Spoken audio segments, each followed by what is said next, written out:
வாழிய செந்தமிழ் வாழ்க நற்றமிழர் வாழிய பாரதமணி திருநாடு. பாரதமணி திருநாடு நேயர்கள் அனைவருக்கும் வணக்கம். நாம் காஞ்சிமாமுனிவரின் கனிமொழிகளை பார்த்து கொண்டிருக்கிறோம். அந்த வரிசையிலே இன்று 47வது பகுதியாக ராஜராஜ சோழனின் நன்றி காணிக்கை என்ற தலைப்பிலே காஞ்சிமாமுனிவர் அருளியுள்ள கனிமொழிகளை பார்ப்போம். ராஜராஜ சோழன் மிகப்பெரிய வெற்றி அடைந்த பின் அதற்கு நன்றி காணிக்கையாக தேவாரம் என்ற சொற்கோயிலையும் பெரிய கோயில் என்ற கற்கோயிலையும் நமக்கு கொடுத்தான் என்று அவனுடைய நன்றி உணர்வை பாராட்டுகிறார் காஞ்சிமாமுனிவர். அதை அவருடைய வார்த்தைகளிலேயே பார்ப்போம். தேவாரம் என்ற சொற்கோயிலை காப்பாற்றி கொடுத்தவன் தஞ்சாவூரில் இன்று லோகம் பிரமித்து கொண்டாடும்படியான கற்கோயிலையும் கட்டினான். தான் பெற்ற வெற்றிகளுக்கு நன்றி காணிக்கையாக அதை கட்டினான்.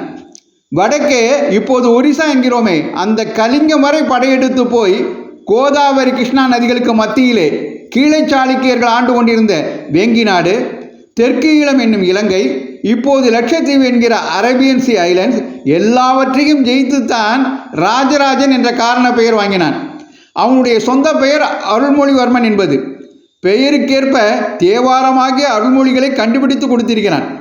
சேக்கிழாருக்கும் அருள்மொழித்தேவர் என்றே ஏற்பெயர்.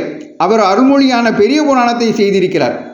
ராஜராஜனாக ஆனவுடன் நமக்கானால் தற்பெருமையும் தலைக்கணமும் தான் ஏற்படும். ஆயுள் பரியந்தம் தனக்கும் அதற்கு பின் தன் சந்ததிக்கும் ராஜ்யாதிகாரம் என்றில்லாமல் ஒரு 5 வருஷம் மினிஸ்டர் என்று ஆகிவிட்டாலே தனக்காக வெற்றி விழா, பாராட்டு விழா, கிரீடச்சூட்டு, கேடயச்சூட்டு எல்லாம் பண்ணிக்கொள்கிறோம். அவனோ ராஜராஜன் ஆனவுடன் தன் பேராற்றல், வெற்றி, வீரதீரம் அத்தனையும் ஈஸ்வர பிரசாதம்தான் என்பதாக தான் அடங்கி ஈஸ்வரனையே பெரியவனாக, அம்பாளையே பெரியவளாக வைத்து மகா பெரிய கோயிலை கட்டினான்.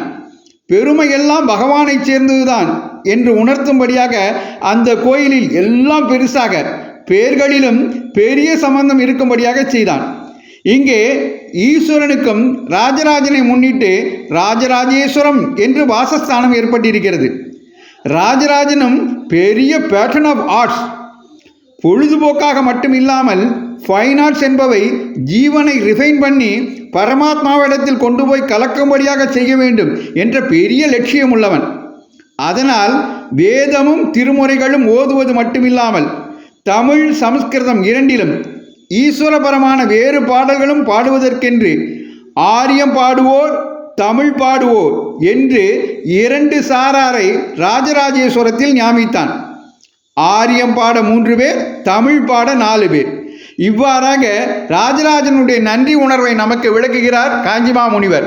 காஞ்சிமாமுனிவரின் கனிமொழிகளை தொடர்ந்து கேட்க பாரதமணி திருநாடு சேனலை சப்ஸ்கிரைப் செய்யுங்கள். நன்றி, வணக்கம், ஜெய் ஹிந்த்.